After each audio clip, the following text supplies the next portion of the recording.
Ciao friends, welcome back.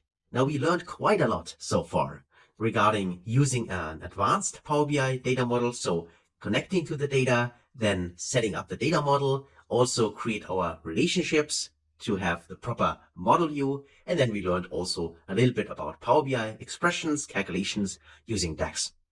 Now, of course, let's just use what we have done so far and do the fun part, the report creation, right?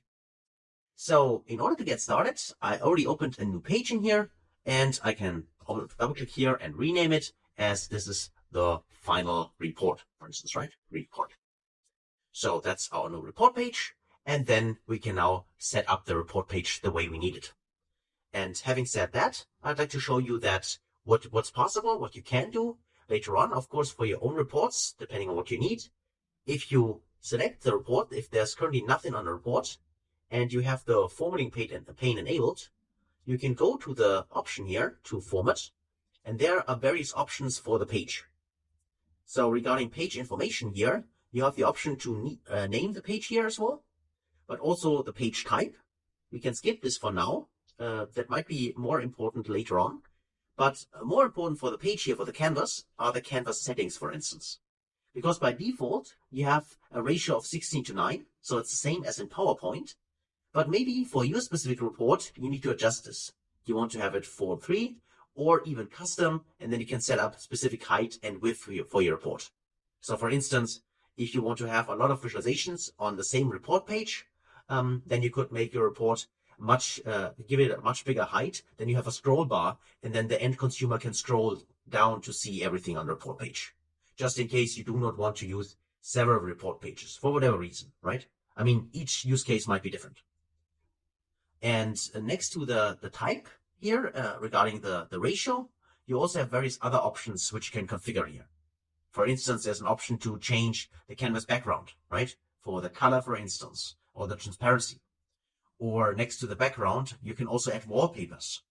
So just an example, I can go here and say I want to add an image. If I go here with the image, then I can select one of my images here. So this one, for instance, I downloaded that, I can open this, and now I have an image here in the background. Currency transparency is enabled, but of course I can also remove completely, then this would be my image.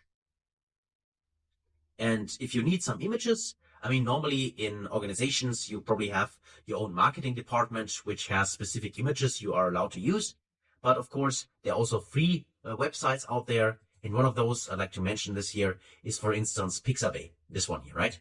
Where you can go for free and you can get royalty-free images. And even though in the time of today, right, there's also artificial intelligence, which can also create images, right? Maybe you can just give a prompt and then you get the specific image. Today, everything is possible, right?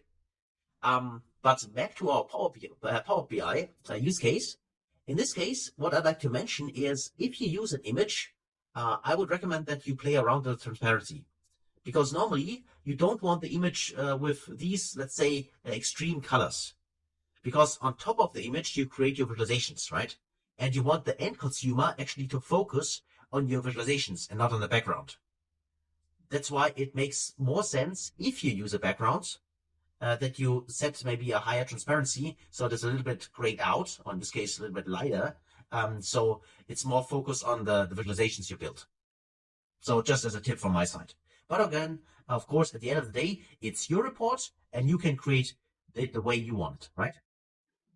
So for me, I will remove this image. I mean, that's fine. I could also play around with this image fit options here. Do you want to fit it? You see that it looks a little different, but I will remove it completely for now. Instead, I want to have the page report like that and also remove transparency here again, set it to 0. But this is available here. So you can really customize the canvas settings before you get started with the actual report building. So next to that, we can now, of course, play around with the various kinds of themes as well. That's something I'm going to use now. I simply go in here and maybe sometimes a little bit easier for my eyes, at least, I'm using a darker theme, but of course, feel free to use any kind of theme you want. Also, of course, your own theme if you already customize something. For me, I have not done that, so I'm using this one here, the darker one, and now you can see that I got a dark background in this case. And now I can create my final report. So let's actually start maybe with a header. Let's go to under Insert here, and then use your text box. There it is. And then we can add our header. So let me select that, make this a little bit bigger already, and then type in some text, maybe in a bigger size. Let's try 20 here, and then put in here, this will be the final report. So let's call it this way, and maybe here, and maybe center that. Of course, feel free to use a different title, right? So Power BI Advanced, anything like that, because we use that advanced data model. Now we can use this title here, and of course then edit and also customize this maybe for different font size. Of course, that would be possible. So select this one here and change different or increase the size, anything like that. Of course, we can do that. I'll go here and see a different color if we want to use that. So that's fine. I make it maybe even a little bigger. Let's just use maybe let's just try 28. Okay, let's make it bold. Let's just see. Okay, that works for me. Fine. And call it maybe report and call that also final. Let's just capitalize everything. Okay, so we got a final report, and let me also select it, and let's go to the formatting option and play around with the align and say we want to align, distribute this horizontally so it's already focused already in the middle. Okay, so then we might like to add a few KPIs. So let's go actually inside our data option here, and let's just choose one of those. Or we could of course also come up here and choose one of our chart types. So let's say by default, we already know that we want to use here a multi-row KPI, and then we just add the KPIs. In this case, let's say the total sales. And let's also add a few additional ones, either by clicking on add data here or by ticking the box. Let's say here total profit. I'd like to see the total cost, and I also like to see maybe the margin. Okay, let me also click the margin, and now I have here my various values. Of course, let me also make this a little bit smaller here, like that. So let's actually drag this like that. So we have it here side by side, and also make this bigger here like that. Okay, and then we can place this also somewhere on the screen. And of course, we can also, if we go to the formatting option of the usual, let's go to more options here. And then also for the call out values, let's make this a little bigger. Let's say here, let's just check maybe 16. That's fine, I think. We could also make it bold. Yes, that would also be possible. We can also do the same, by the way, for the category labels. We can also increase the size here if you want to do that. But it's up to you, right? So we can place this somewhere on, in this case, our report. Let's go to format option here and also align this. And let's say I also want to distribute this horizontally.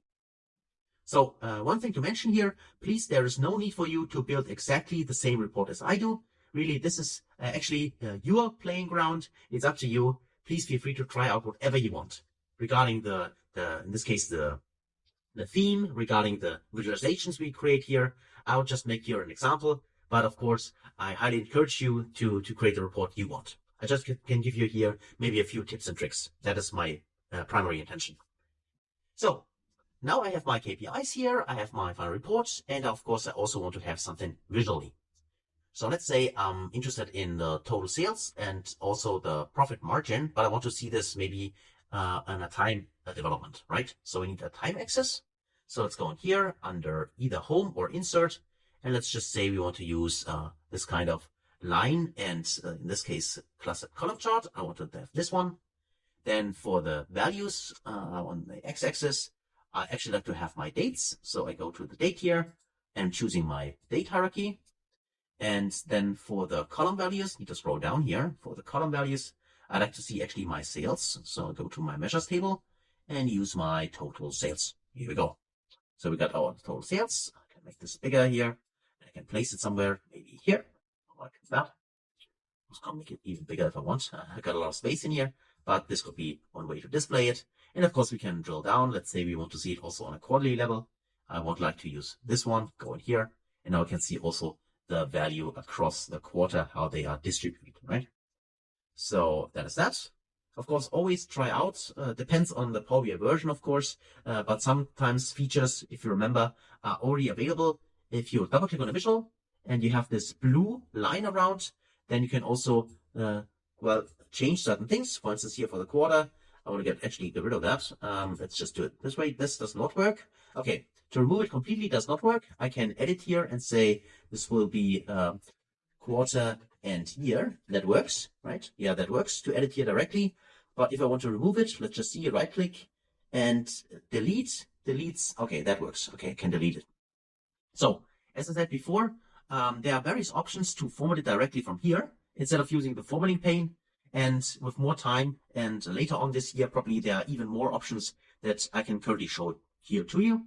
But if you format it this way in here or using the formatting pane, you get the same result, right? So it's up to you.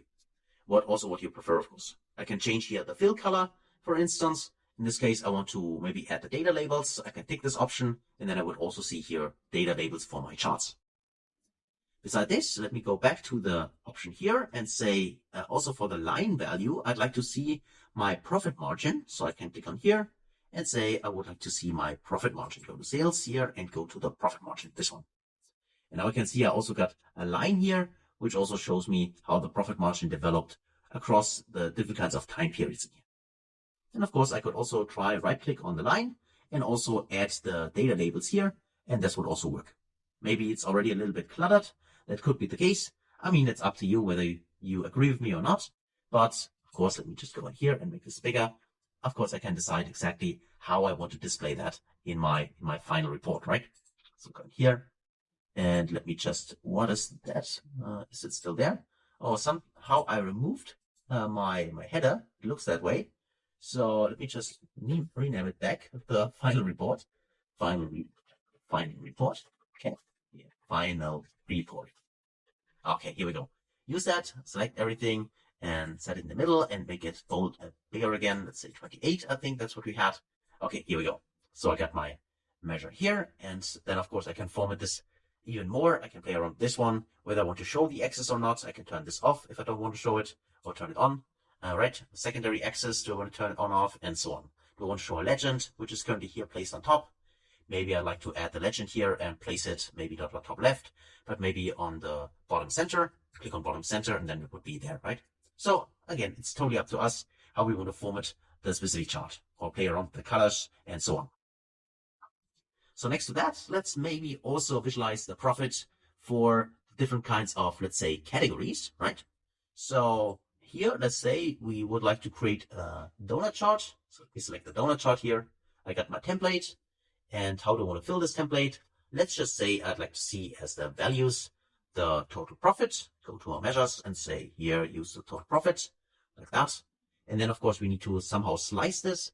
And let's just say for the legend, what do we have? Well, we have, for instance, next to dates, we have products, right? So we could go with products here and try out products. So if I would select product name here, then I probably get something really, really cluttered, right? So this is something I'd like to avoid. So it might make sense to group our products up front.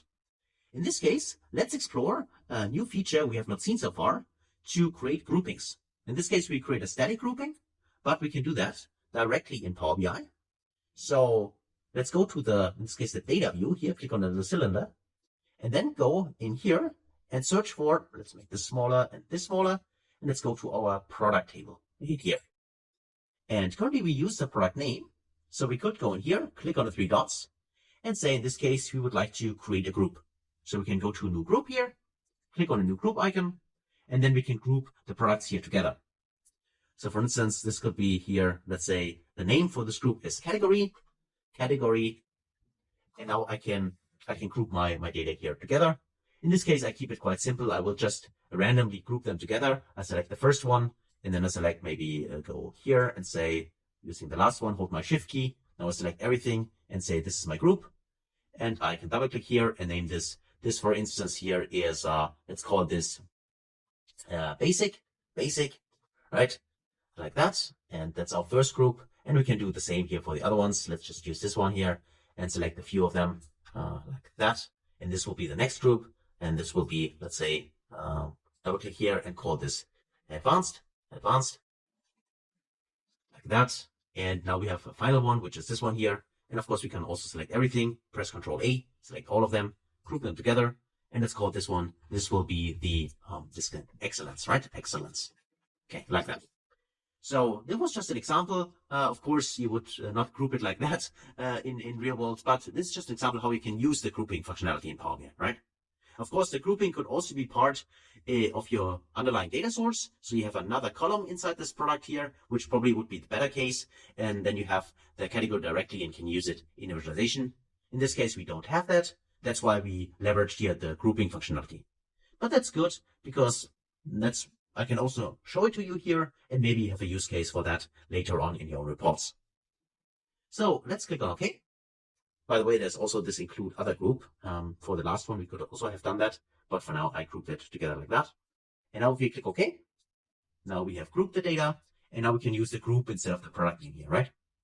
So I can simply remove this, and instead I go here, add data, and then I can now go to my customer table here, my product table here, and then I can use the category. Tick this option, and you see that now it looks much better because it's not that cluttered anymore, right? Which tells us here currently the value itself as well as the percentage considering or contributing to the total amount of profit. And I personally also prefer that I have the category label here as well.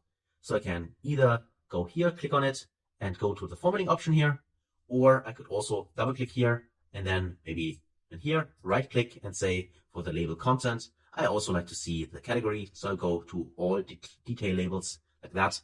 And now I can also see here the name like excellence, basic, and advanced, right? So that is that. Let me just untick this again. And now we have our report. And this report is also interactive, of course. So I can go in here and say, I want to filter by category. And you see that now this also adjusts in here regarding slicing and dicing the data. Now, next to that, of course, we also have the option to specify how the visuals should interact. And I also want to show you this, how we can do this in this report. So if I go to, in this case, select the visual first, then you see that there are two new panes appearing, which is format and data drill. So if I go to format here, there is this option to edit interactions. And that means if I select this, you now see that each of the visuals here get this little icons here. So this one and this one, or in this case, the three ones, which allows me to specify how my selected visual, in this case, the donut chart, filters the other visuals on my report. So for instance, for this one, I could say that the donut chart should not filter it at all. So if I untick this option here like that, now if I click on something in here, you see that these values here get filtered. If I untick it, you can see they're different. But if I click something, this visualization does not get filtered at all. Because we said when we select this, that there should no interaction, none. On the other hand, if we say highlight, then you see that the selection, based on the selection, the data is highlighted. But still we see in the background the data which is currently not part of the selection. And if we want to filter it completely, we can use filter option here, click on filter. Now you see that the data gets filtered, but the values which are grayed out are not visible at all, right? So you can see here, I will unstack it, and I can see all the values. So you can, using this edit interaction, you have the option to specify for each visual how it should affect other visuals. So you see, like that. And the same is true if I select, for instance, this chart here, then I can specify, first need to select it, how this chart selection should affect other visuals. Like for instance, my KPIs up here, or also for my header, there's also an edit interaction, even though it doesn't make any sense because I can't filter the final report for any selection from here. But still, each visual can be specified, right? So if I select this one and say, I want to, for instance, filter this completely, go to filter. Then if I select something, I would only see the data for the selection. If I go to highlight and select something, so select highlight first here, and then select, then you see that now this is highlighted and the other ones are grayed out. Or the last one, I go to none and I click something, then this chart does not reflect any selection from here at all, right? So that's how you can specify for Power BI how visuals are filtered, highlighted, or in this case, completely filtered or ignored, right? And this, as I said, is totally flexible because you really can choose for any visual how you want to filter it. And this makes a lot of sense because maybe sometimes you have your KPIs somewhere on your report page and you don't want to filter them at all. They should be maybe static so you can easily see, or your superiors or everyone who is consuming your report can easily see this is our total result, right? This is something we don't want to filter, but maybe for the other visuals, you want to give the option to filter down and narrow what they actually should see and interact with, right? So it could be use case for everything. And that's the great thing about Power BI, that it's so dynamic and gives us the flexibility to do everything we want. So that's it for my report. As I said, I totally believe that your report looks much better than that. But this is now your playground. Feel free to try out different things. Hopefully that video was helpful to give you some tips and tricks regarding your own reports. And thanks a lot for watching, for participating, and I can't wait to see you in the next video. Until then, best guys.